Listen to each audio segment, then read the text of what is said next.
A reading from the Gospel of John, chapter 11. There was a man named Lazarus who had fallen ill. His home was at Bethany, the village of Mary and her sister Martha.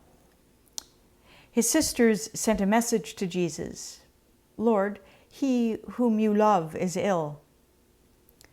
When Jesus heard this, he said, "This illness is not going to end in death. Through it, God's glory is going to be revealed, and the Son of God glorified." Therefore, though he loved Martha and her sister and Lazarus, he stayed where he was for 2 days after hearing Lazarus was ill. On his arrival, Jesus found Lazarus had already been 4 days in the tomb. Now Bethany was just under 2 miles from Jerusalem, and many of the Jews had come from the city to visit Martha and Mary to console them about their brother. As soon as Martha heard that Jesus was on his way, she went to meet him and left Mary sitting at home. Martha said to Jesus, "Lord, if you had been here, my brother would not have died. Even now I know that God will grant you whatever you ask." Jesus said, "Your brother will rise again." "I know that he will rise again," said Martha, "at the resurrection of the last day." Jesus said, "I am the resurrection and the life. Whoever has faith in me shall live, even though he dies. And no one who lives and has faith in me shall ever die. Do you believe this?" "I do, Lord," she said. "I believe that you are the Messiah, the Son of God, who was to come into the world." When she had said this, she went back and called her sister Mary, and taking her aside, she said, "The teacher is here and is asking for you." As soon as Mary heard this, she rose and went to him. When the people who were in the house consoling her saw her hurry out, they went after her, assuming that she was going to the tomb to weep there. When Mary came where Jesus was and saw him, she fell at his feet and said, "Lord, if you had been here, my brother would not have died." When Jesus saw her weeping, and all who came with her also weeping, he was greatly disturbed in spirit and deeply moved. "Where have you laid him?" he asked. They replied, "Come and see." Jesus began to weep. The others said, "How dearly he must have loved him." But some of them said, "Could not this man who opened the eyes of the blind man have done something to keep Lazarus from dying?" Jesus, again deeply moved, went to the tomb. It was a cave with a stone placed against it. Jesus said, "Take away the stone." Martha, the dead man's sister, said to him, "Sir, by now there will be a stench. He has been there 4 days." Jesus said, "Did I not tell you that if you have faith, you will see the glory of God?" Then they removed the stone. And Jesus looked upward and said, "Father, I thank you for having heard me. I have said this for the sake of the crowd standing here, so that they may believe that you sent me." Then Jesus raised his voice in a great cry, "Lazarus, come out." The dead man came out, his hands and feet bound with strips of cloth, his face wrapped in a cloth. And Jesus said to them, "Unbind him and let him go."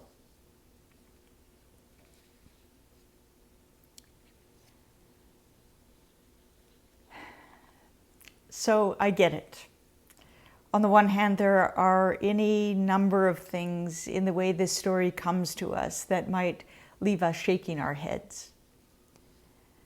What's with Jesus hearing this call for help, but deliberately delaying that the glory of God might be revealed? And then before we're done, when Jesus does come, all it takes is him raising his voice, and we've got a dead man, still bound as he is, emerging from the grave. So I get it. It sounds like another one of those Jesus the Magic Man stories, and a bit of a twisted Jesus at that. Given all that's happening around the world these days, all the dying that is happening, of all the stories that could help us, what's with surfacing this story? Is this not like giving the knife a turn? So I just want to put that out there, in case you think I didn't notice. So now what? Well, the first thing to say is that I did not choose this particular story. It is given to us for this 5th Sunday of Lent. And it's the story that comes around every 3 years on this particular Sunday, regardless of what happens to be brewing in our world.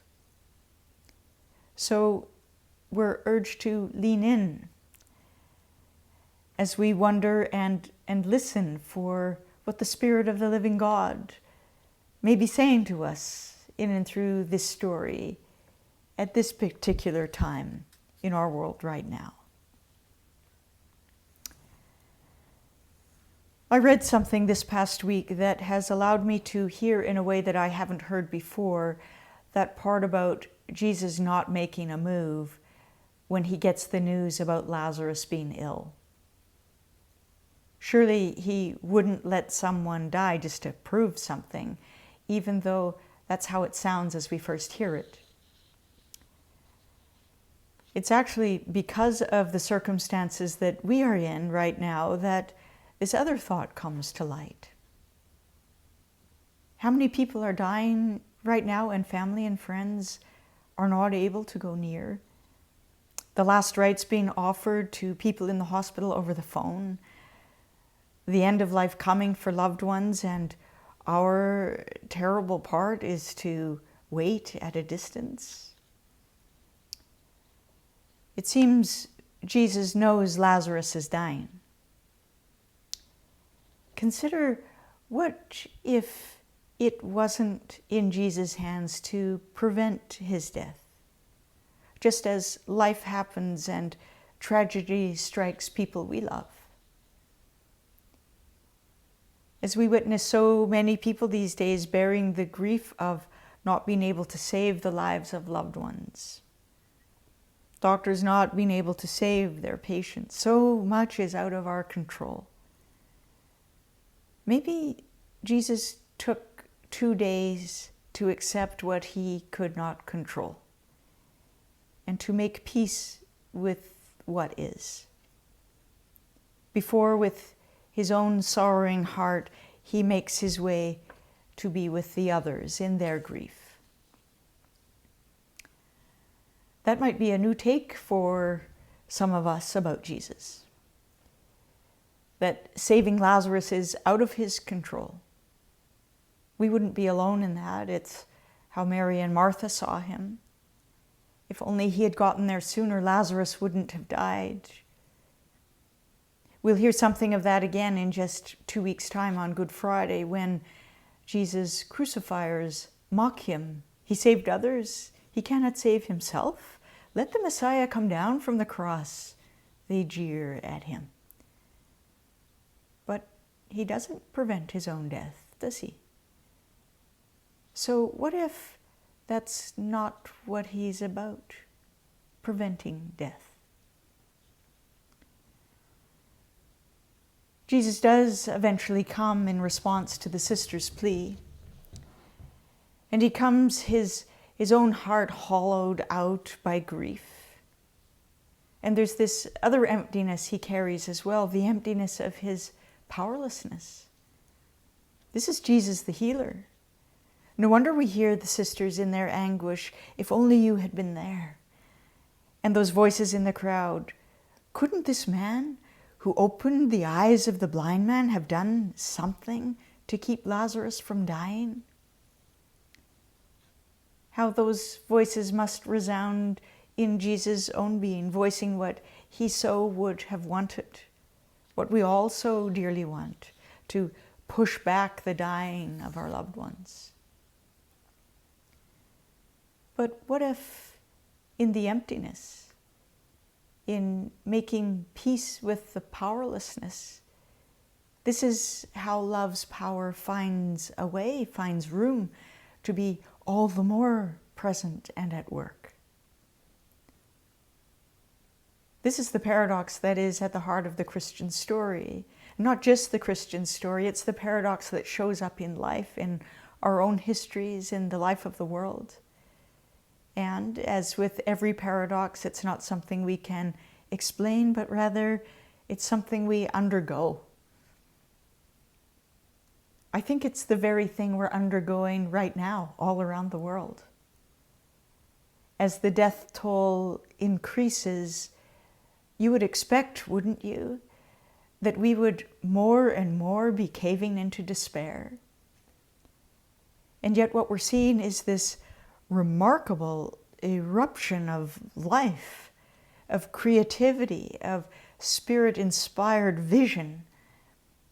People seeing, even amidst the chaos and death, glimpses of a new tomorrow. Not this longing to return to where we were before all of this came upon us, but a future of breathtaking newness. And people are finding ways to put this into words. People are singing these visions, dancing them, telling them, and sharing them with such tenderness and generosity. A week ago, Keith sent me this piece by Kitty O'Meara that was in circulation a bit at that time. Maybe you've come upon it too.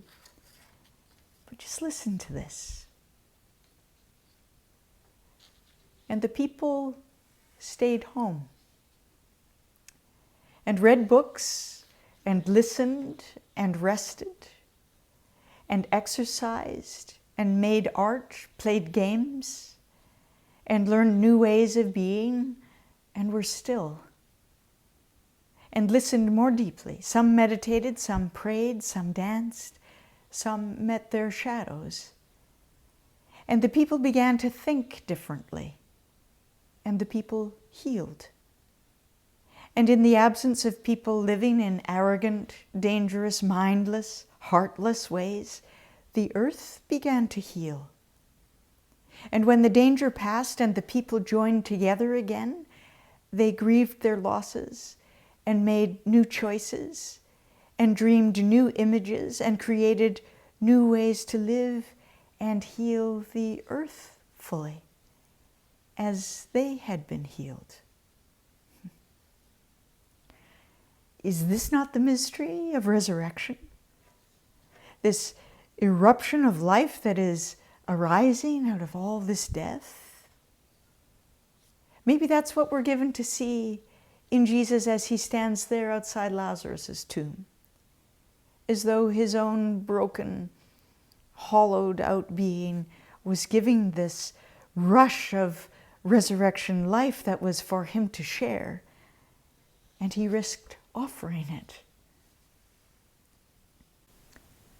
So what if God isn't in the business of preventing death, but abiding with us through death and enabling us to begin again, to breathe again, to live again in new and unimagined ways? I want to come back to where we began, where we hear Jesus say, this illness is not going to end in death. But through it, God's glory is going to be revealed. A long time ago, Irenaeus, a 3rd or 4th century theologian, said, the glory of God is the human being fully alive.